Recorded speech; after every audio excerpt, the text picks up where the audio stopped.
Buenas noches, bienvenidos un día más a Comunidad.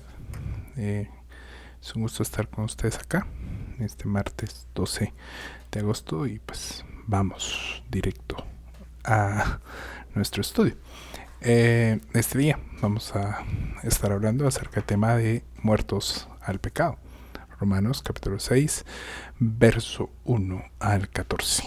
Esta nueva sección, como comentamos la semana pasada del libro de Romanos, va del capítulo 6 al capítulo 8 y trata de esta nueva vida que los creyentes vivimos en Cristo y en el Espíritu Santo. Obviamente todo dentro del tema central de la carta de la justificación, donde Pablo va a desarrollar la temática de la vida del creyente, que obviamente son conceptos que influyen en el entendimiento teológico contemporáneo de la vida cristiana y son parte fundamental de las creencias, de los dogmas, de las doctrinas que se han desarrollado dentro de la fe y que es muy importante, por lo tanto, estudiarlas y comprenderlas. Vamos a entrar de lleno entonces a nuestro primer punto, recordando que estoy dividiendo las secciones del versículo que vamos a ir estudiando. Cada uno de estos colores está relacionado con los subtemas que manejamos en cada sección. Y bueno, leemos la primera parte. ¿Qué iremos entonces? ¿Continuaremos en pecado para que la gracia abunde? Punto 1. Punto 2. De ningún modo nosotros que hemos muerto al pecado, ¿cómo viviremos aún en él? ¿O no saben ustedes que todos los que hemos sido bautizados en Cristo Jesús hemos sido bautizados en su muerte? Por tanto, hemos sido sepultados con él por medio del bautismo para muerte. Saltamos al 5, porque si hemos sido unidos a Cristo en la semejanza de su muerte. Y vamos al punto número 3, parte B del 4, a fin de que como Cristo resucitó entre los muertos por la gloria del Padre, así también nosotros andemos en novedad de vida o en una nueva vida. Ciertamente lo seremos también en la semejanza de la resurrección. Entonces identificamos tres secciones claras, ¿verdad?, dentro de estos versículos. Una carente a la gracia, una a la muerte, ¿verdad?, en el pecado, y una relacionada a la resurrección, ¿verdad?, como vemos acá, ¿verdad? Y procedemos entonces a las secciones para su estudio. Entonces estamos hablando del bautismo en muerte y resurrección. El primer punto que salta, ¿verdad?, para su estudio es la gracia, ¿verdad? Es el primer punto que sale a relucir, ¿verdad? La gracia. ¿Qué significa que la gracia abunde en medio del pecado, ¿verdad? Creo que luego de haber estado estudiando todo esto que hemos venido pues analizando, ¿verdad?, pensando sobre lo que Pablo nos dice, podemos ya entender, ¿verdad?, que esta abundancia de gracia significa que Dios, en una revelación progresiva, ¿verdad?, fue mostrando progresivamente, obviamente, a la humanidad, nos fue mostrando su amor, ¿verdad?, ni más ni menos, ¿verdad? Nos fue mostrando que la humanidad caída podía recibir, ¿verdad?, una redención, una restauración, hasta el punto, ¿verdad?, de llegar a la máxima manifestación, dicen ciertos versículos que hemos estado leyendo y analizando de Romanos y también de otros estudios previos, ¿verdad? Hemos podido comprobar que en Jesús, ¿verdad?, se llega a la cúspide, ¿verdad?, de la revelación progresiva, donde nosotros, la humanidad caída, podemos ver la gracia de Dios en completo, ¿verdad? Y esta gracia se manifiesta en la vida, en la muerte y en la resurrección del Hijo de Dios, ¿verdad? Entonces podemos hacer, ¿verdad? Como dice Pablo, el compromiso de seguir pecando para que haya más gracia de Dios. No, sino de que en medio de todo este pecado, la incapacidad del ser humano de obedecer la ley y todo esto y todo lo que hemos visto en los capítulos anteriores, pues se nos muestra la gracia de Dios, ¿verdad? Ya llegamos a esa cuota de gracia, ¿verdad? Ya no necesitamos provocar a Dios para que nos dé más gracia. Es lo que Pablo enseña en la primera sección.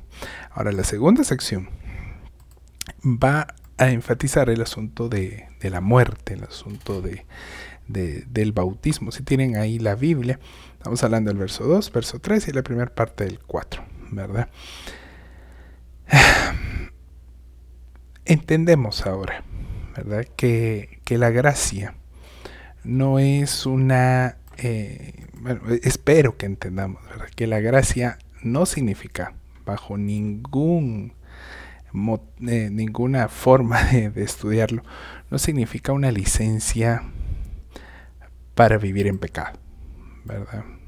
Ciertas personas han mal entendido la gracia y lo ven de esa manera, pero entendemos hoy en día, ¿verdad? Que gracia no es una licencia para pecar, sino que en nuestra fe, ¿verdad?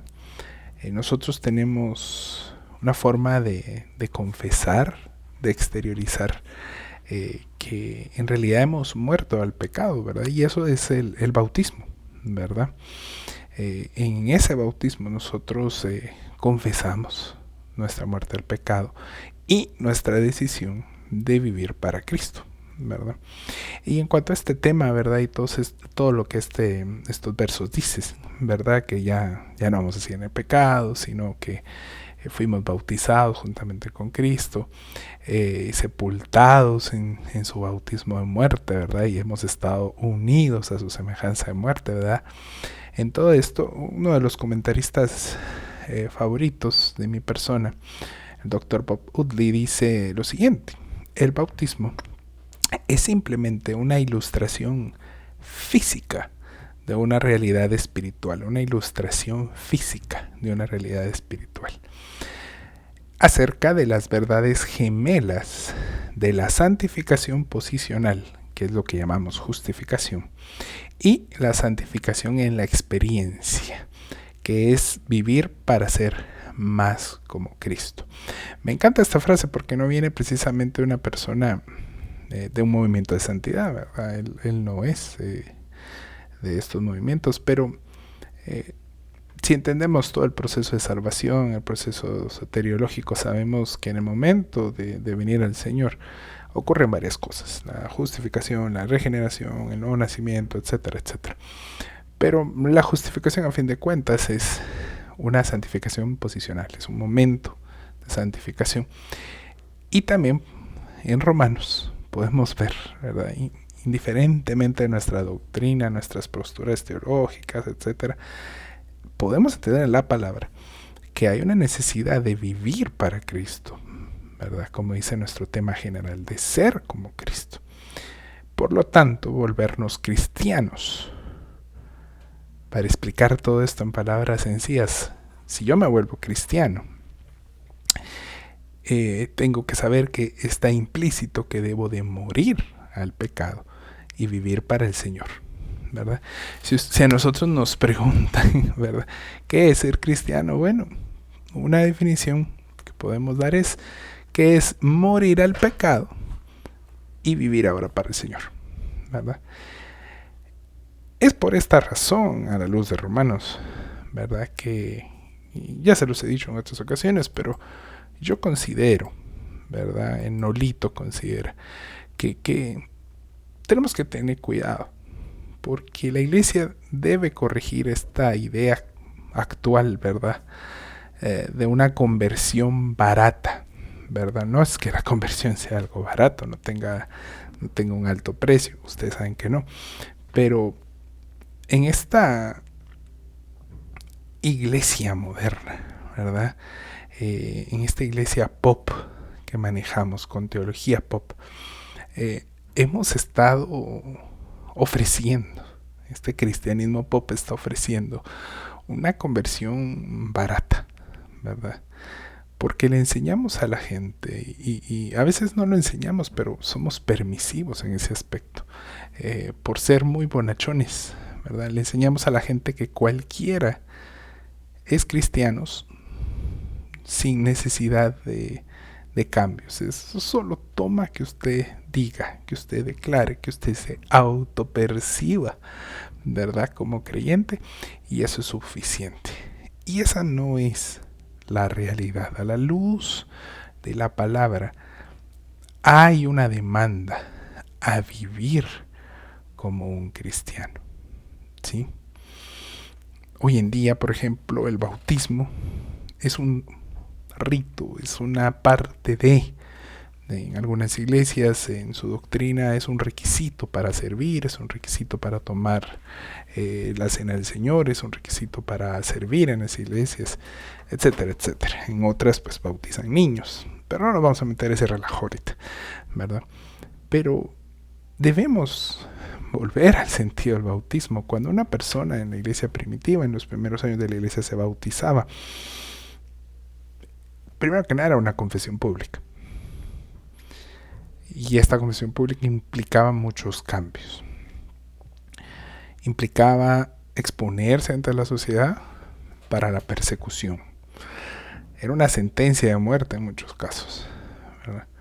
Pero aquel que se convertía se bautizaba de inmediato por lo mismo, porque tenía la necesidad de decir públicamente soy cristiano. Y si quieren verlo de esta manera, exponerse al juicio social, cultural, de que todo lo que hiciera a partir de ese momento iba a ser juzgado porque se bautizó, ¿verdad? Entonces, ¿qué significa ese bautizo, verdad? No estamos en clase de doctrina de bautizo. Significa esto, ¿verdad? Es una muerte. Yo morí al pecado y bautizarme implica que ya no vivo la vida que vivía antes. Es una confesión pública. ¿Y qué vida vivo ahora? Bueno, una vida en resurrección, ¿verdad? Yo estoy abrazando la resurrección en Cristo Jesús, ¿verdad? ¿Y qué implicación tiene eso? Bueno, la resurrección nos hace saber, nos hace ser conscientes que ese sacrificio nos trajo de la muerte a una nueva vida, ¿verdad? Que es lo que dice el verso 5, ¿verdad? No vamos a seguir viviendo igual. Y eso creo que verso 4. Esa es la asignatura pendiente de nuestro cristianismo, ¿sí? Si yo estoy resucitado en Cristo, con Cristo, me compete una nueva vida, ¿sí?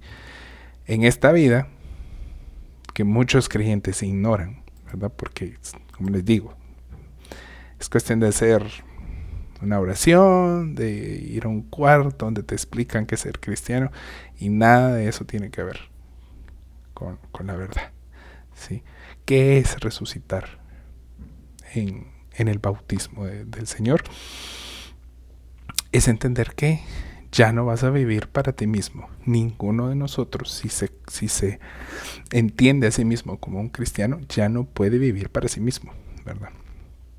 Y aquí Pablo está fundamentando lo que va a venir hablando todo el capítulo 6, 7 y 8, y que luego de hacer una pausa para volver a tomar el tema de Israel, va a hablar a partir del capítulo 12, 13, 14.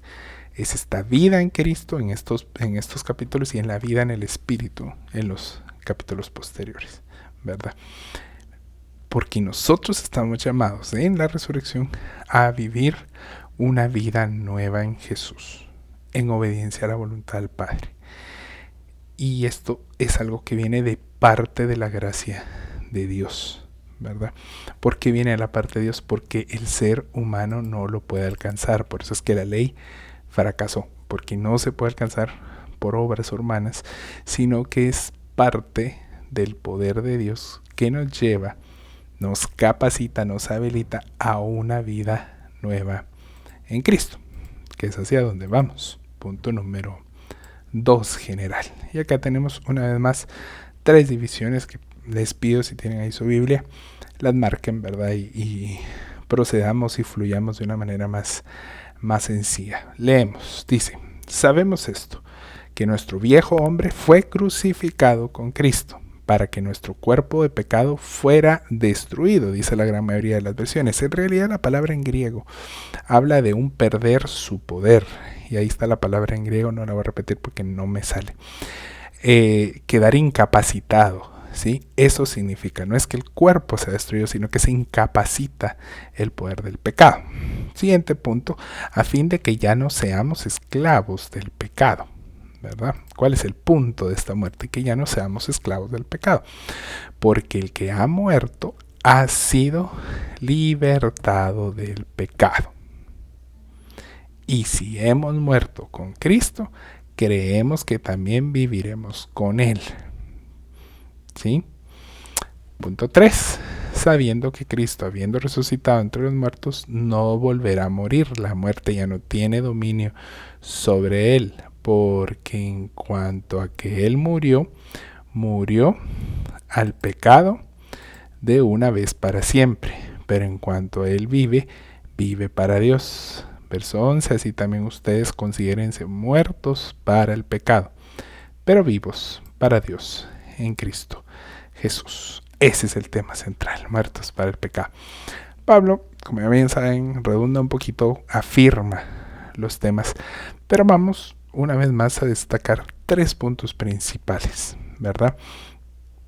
De lo que aquí se nos está enseñando. El primero está en lo morado, el segundo está en lo verde y el tercero, ¿verdad?, está en lo rojo, ¿verdad? Bueno, vamos allá. Dice de la manera siguiente: vida nueva en Cristo. El primer punto que tenemos que ver acá, ¿verdad?, es la esclavitud, ¿verdad? Esto es algo que Pablo ya estaba explicando en la naturaleza pecaminosa, pero se nos recuerda que el hombre sin Dios no es libre. El hombre sin Dios vive en esclavitud, ¿sí? Porque el hombre que no está en nuestra fe siempre tiene a un Señor, ¿verdad? Y aunque no reconozca a este Señor como Dios, como nosotros lo hacemos, o como una deidad o una autoridad, la humanidad caída vive en completa adoración al pecado, porque estamos muertos cuando no hemos venido al Señor, ¿sí? Y esta no es una realidad que podamos omitir, ¿verdad? Porque lo que dice el apóstol es, miren, todo esto, esta muerte es a fin de que ya no seamos esclavos del pecado. ¿Qué implica eso? Que éramos esclavos del pecado, todos, ¿sí? Todos hemos sido esclavos del pecado, ¿verdad? Entonces lo que se está diciendo acá es que la humanidad caída está atada por completo a la naturaleza pecaminosa, ¿sí? Y sirve a esta en su diario vivir. Y yo sé que cuando decimos este tipo de cosas rápido decimos, no, pero si es que hay personas más malas que otras y no puedes comparar un asesino con esto. Pero a fin de cuentas, toda persona que está alejada de Dios, toda persona que está en su naturaleza pecaminosa, está en conflicto con Dios, está en ira con Dios, ¿sí? Por eso Pablo decía en lo que vimos hace 2 lecciones, y no estoy mal, hace 3, que se ha hecho paz con Dios, ¿verdad? No es que, estaba medio molesto, había un conflicto. Entonces, todo ser humano, aunque en nuestra humanidad digamos, esto es peor que lo otro, o sea, no es lo mismo ser un genocida que ser un mentiroso, etcétera. La realidad es que se está en el pecado, ¿verdad? Y se sirve al pecado en el diario vivir una vez no se reconozca al Señor, ¿verdad? Y se practica iniquidad, se practica injusticia, y es por ello que nosotros como creyentes reconocemos el poder del Evangelio que trae libertad al que vive en esclavitud, ¿sí? Entonces, cuando somos crucificados con Cristo, ¿verdad?, lo que vamos a experimentar es una libertad de este pecado, ¿verdad? Porque fuimos muertos en ese pecado. Y hablemos de esa libertad, ¿verdad? La muerte y la resurrección del Señor Jesús nos han entregado libertad. No la libertad que quizá vemos en los templos hoy, sino una libertad doctrinal, una libertad salvífica, una libertad existencial, ¿sí? En el sacrificio expiatorio se nos ofrece a toda la humanidad caída, ¿sí?, libertad con el único requisito del arrepentimiento, ¿verdad? Ya que el poder del pecado original queda en total inoperatividad, ¿verdad? Esa palabra que les decía en el verso 6, ¿verdad? Que dice que el cuerpo del pecado fuera destruido. Bueno, eso que está implicando ahí es quitarle el poder, quitarle su capacidad de operar en nosotros. Entonces la libertad que recibimos no es una libertad para ir y hacer lo que queramos, ¿verdad? Como dice 1 Corintios, ¿verdad? Sino es ya no vivir esclavos bajo el señorío, bajo el dominio del pecado, sino esa naturaleza pecaminosa es afectada por la justificación, ¿verdad? Ya que la propiciación de salvación que el Padre nos ofrece, ¿verdad?, a todo el que quiera creer, involucra el poder de la justificación, ¿verdad?, que es el tema de la carta, ¿verdad? Y esta justificación nos santifica de todo el pecado cometido, ¿verdad? Esa santificación que decía Utley, ¿verdad? Y usa una palabra que ahorita se me fue, la santificación posicional, ¿verdad? En el momento que creemos, en el momento que nos arrepentimos, somos justificados, es pagada la cuenta de todos los pecados que hayamos cometido, ¿verdad? Y no solo eso, sino se nos otorga una libertad como seres humanos para ahora sí poder enfrentarnos al pecado. Ya no como alguien que vive esclavizado del pecado. No sé si me voy a entender con eso. Esa es la gran diferencia. O sea, sí hay una diferencia, ¿sí? ¿Y cuál es esa ventaja que se nos da? Bueno, primero que nada, somos limpios de la naturaleza pecaminosa, del pecado original, y en su lugar es puesto el poder del Espíritu Santo. Es por eso que ahora nosotros tenemos una libertad espiritual para lidiar en contra del pecado que la gente del mundo no tiene, ¿sí? Es algo que solo poseemos los hijos de Dios, y eso es algo que pasa en nuestra conversión, ¿verdad? Me voy a entender. Y lo tercero, y no por ello menos importante, que tiene que ver con lo que hemos estado diciendo, es el señorío, ¿verdad? Lo que acá dice la palabra es que todo el poder, toda la influencia que el pecado tenía sobre nosotros es quitado. Ya no vamos a ser esclavos, ya no vamos a vivir amarrados, ¿verdad? ¿Qué es lo que dice el versículo 9? Que en la versión que yo usé dice dominio, ¿verdad? Ya la muerte ya no tiene dominio sobre él. Pero la palabra que se utiliza implica el acto de un señor, ¿verdad? Esta palabra en griego, ¿verdad?, es auto okotei kiairowei, ¿verdad? No sé pronunciarlo, pero ahí me lo pueden pedir y se los paso. Este señorío es parte intrínseca del ser humano caído, ¿verdad? Y lo que el apóstol nos está diciendo, bueno, tenemos la victoria de Cristo que nos da la esperanza, ¿verdad?, de que al resucitar somos también vivificados en la existencia terrenal, ¿verdad? Claro que aquí podemos ver un doble propósito. Si ustedes lo leen conmigo, ustedes se pueden dar cuenta que también está implicando la vida eterna, ¿verdad?, con el Señor, si leemos el versículo, ¿verdad? Porque Él ahora vive y vive para Dios, ¿verdad? Estamos vivos para Dios en Cristo Jesús, dice el pasaje. O sea, esa vida implica una eternidad. Obviamente está hablando también a un nivel escatológico, ¿verdad? Pero no vamos a detenernos con todo eso, sino al otro sentido que se le está dando, que es que, como les decía, estamos vivificados en nuestra existencia terrenal por el Espíritu Santo, ¿verdad? Para que esa muerte del pecado que antes tenía dominio y señorío sobre nosotros ya nunca más lo tenga, ¿sí? Y esto tiene unas grandes implicaciones vivenciales. Hay cristianos que creen que sí, que el pecado los está dominando, que todo esto. Y miren, déjenme decirles una cosa. A veces es solo cambiar el mindset, ¿verdad? El chipeo de la cabeza, digamos, no lo sé decir. A veces es solo asumir que no estamos bajo el dominio del pecado. Para decir, pues chica, o sea, yo sentía que sí, por eso, pues, no iba a poder dejar el pecado. Solo reconocer, bueno, Jesús es el Señor y el Espíritu Santo está en mí. No necesito una unción, no necesito todas esas cosas que no son bíblicas, que están añadidas. Mucho menos pactar o cosas por el estilo. No necesito eso. Tengo ya el Espíritu Santo que me habilita, que me da el poder del Evangelio para ya no ser esclavo del pecado. Ahí sí vale cantar eso, ¿verdad? Ya no soy esclavo, ¿verdad? Porque ahora estamos en la en la vida nueva en Cristo. Que como dice el versículo 11 al final, estamos vivos para Dios en Cristo Jesús. O sea, no estamos bajo maldiciones generacionales, no estamos bajo opresiones y todo eso. Estamos vivos para Dios en Cristo Jesús.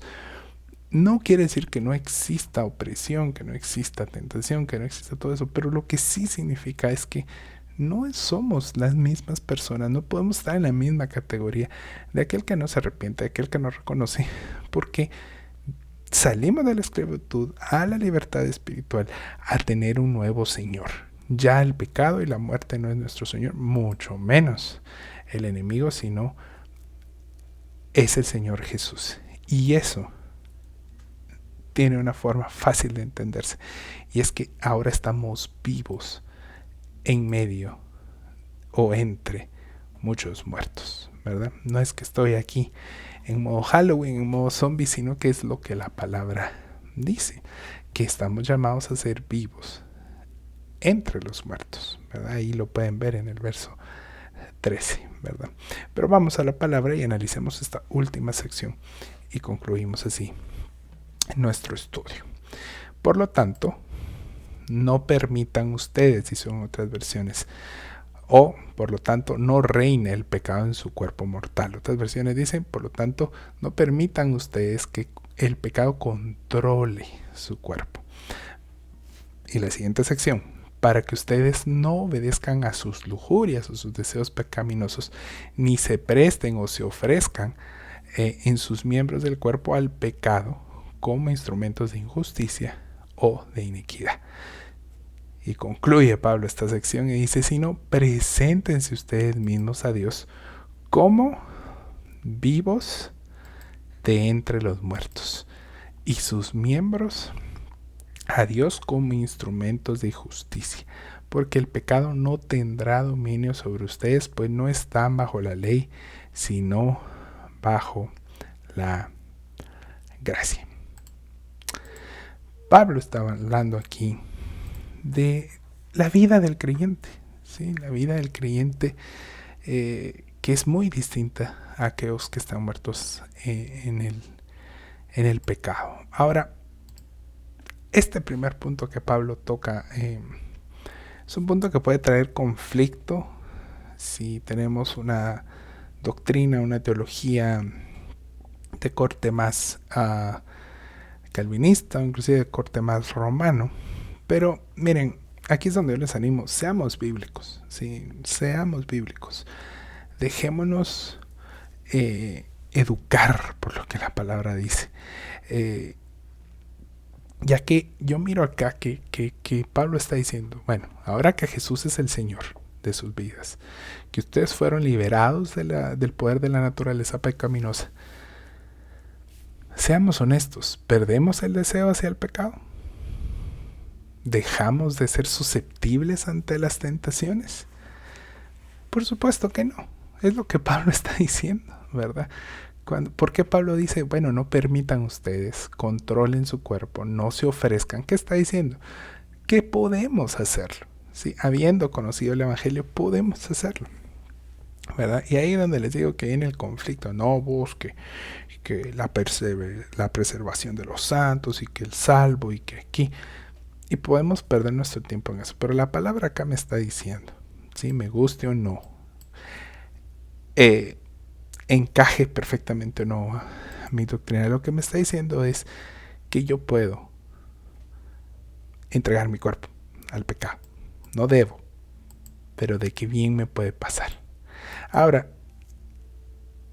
esto no es ser permisivo, decir, bueno, ni modo, por ahí, no, no, no. Al contrario, lo que nos está diciendo aquí la palabra es que la fe cristiana demanda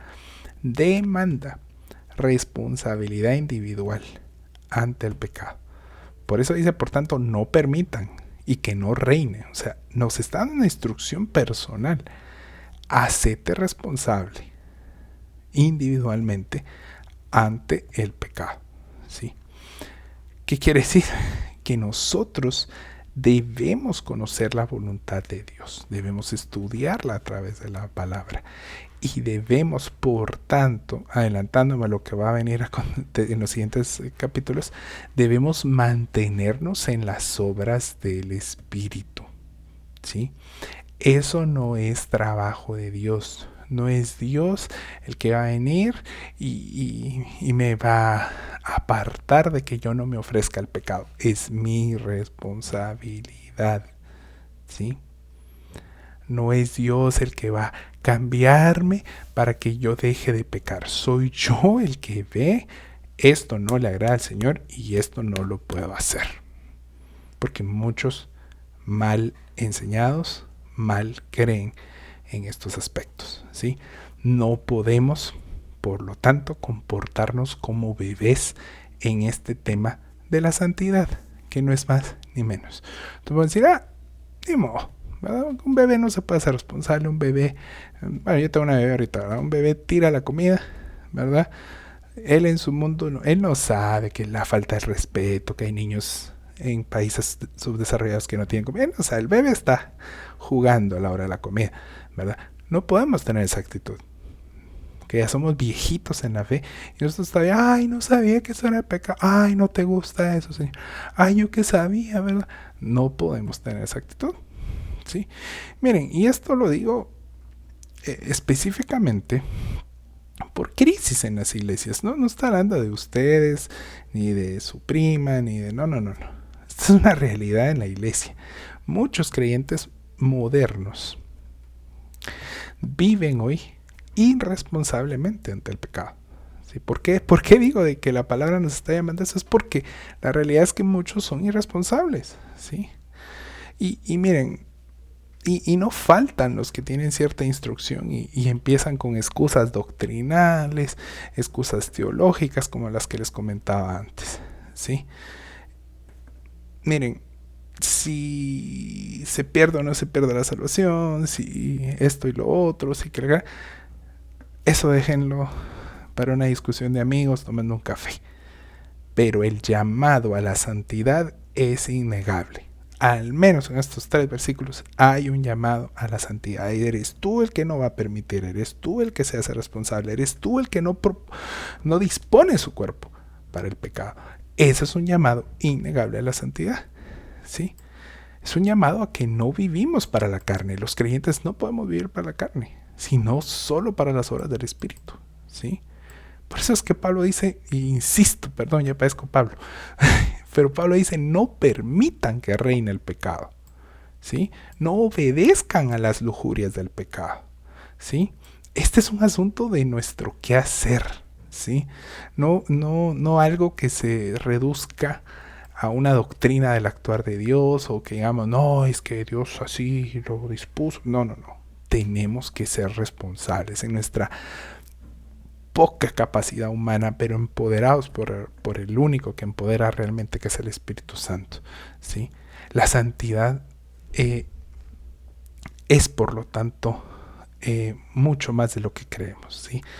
No es una cuestión de negar una soteriología específica y que aquí, que allá, simplemente es coherencia y responsabilidad de todo creyente hacia la palabra, ¿sí?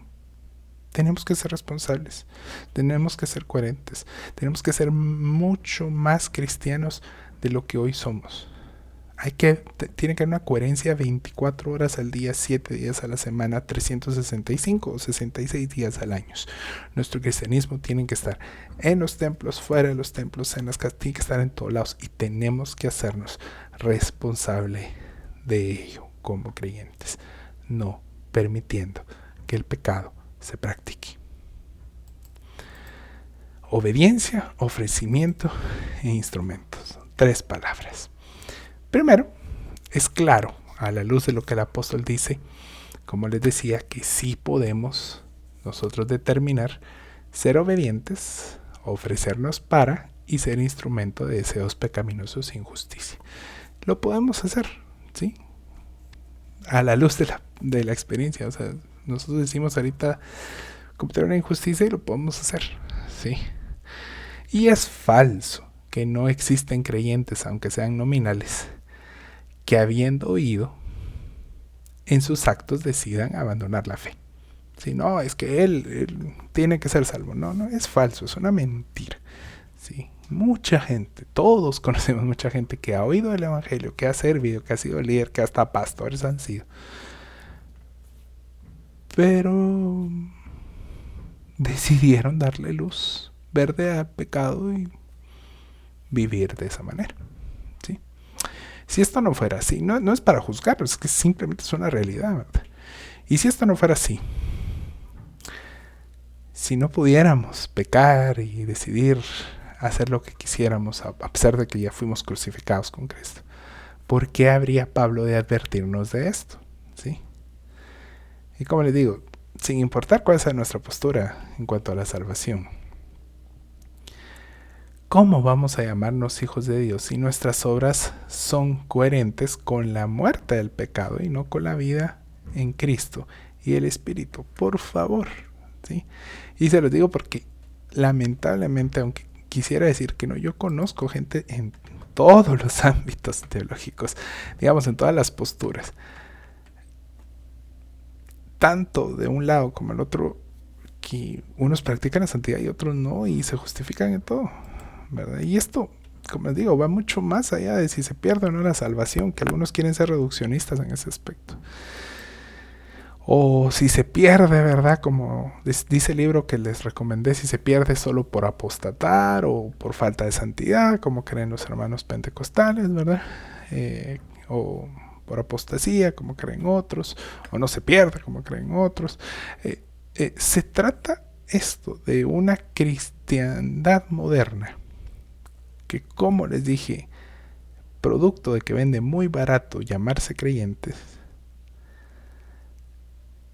en las calles va derrochando un testimonio de que aún ama el pecado. Triste. No solo eso, citando Romanos 1, que tolera, que es permisivo a la pecaminosidad. Un cristianismo moderno que protege a los líderes que practican el pecado. Un cristianismo moderno que justifica liderazgos abusivos, liderazgos extorsivos, etcétera, etcétera.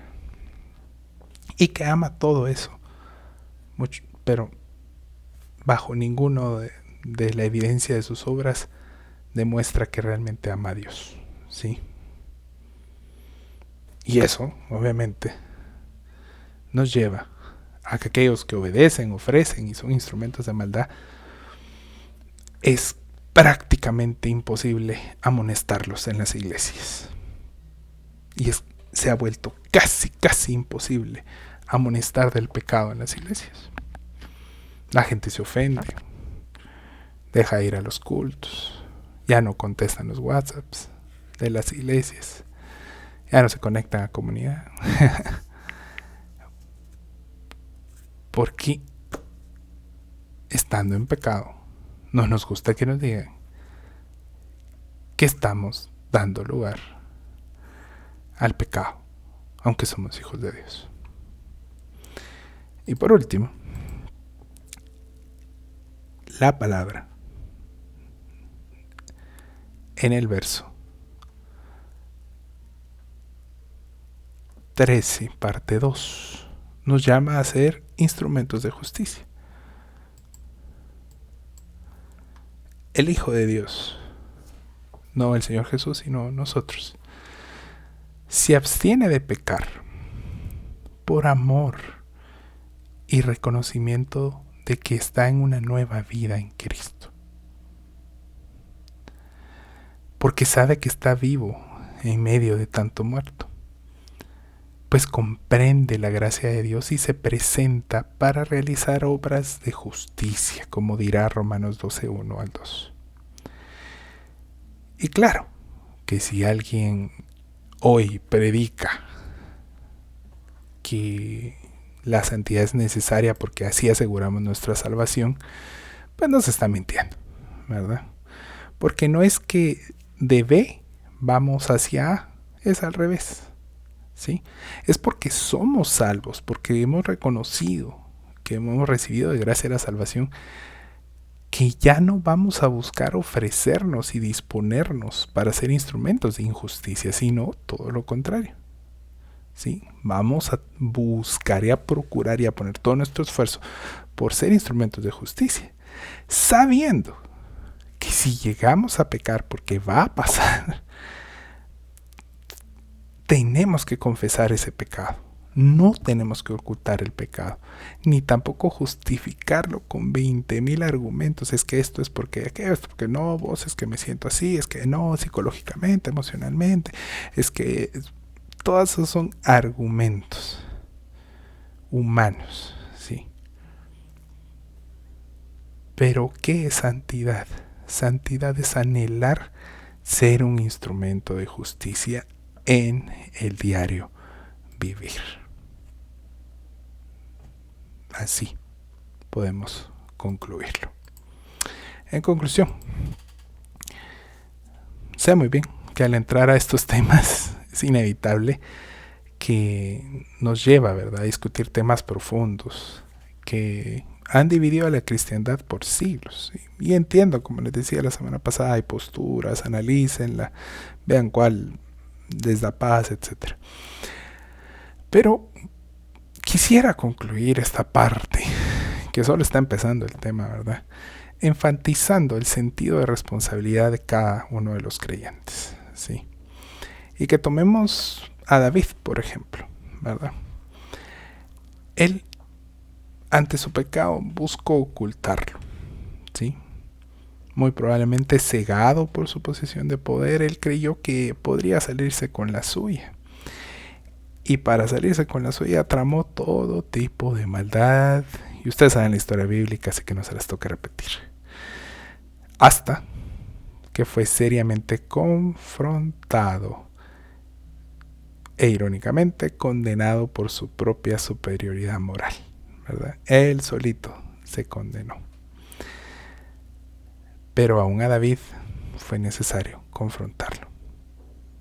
Dios quiera que nos dejemos ser confrontados, porque esta actitud se repite mucho hoy en día, la de David, tanto en calvinistas como en arminianos, entre los que cantan himnos como los que cantan en lenguas, entre los que hacen milagros y entre los que ofician en latín.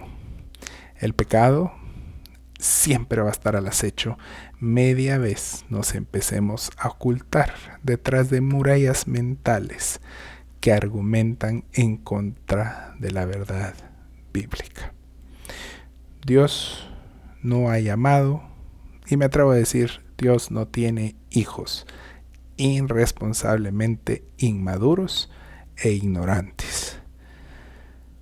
Él requiere de nosotros madurez en la santidad, y eso involucra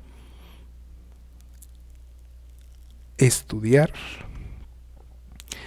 analizar, meditar en su palabra, ya que hoy no estamos bajo la ley, sino que fuimos liberados para vivir en la gracia, y en esa gracia es menester vivir una vida intencional,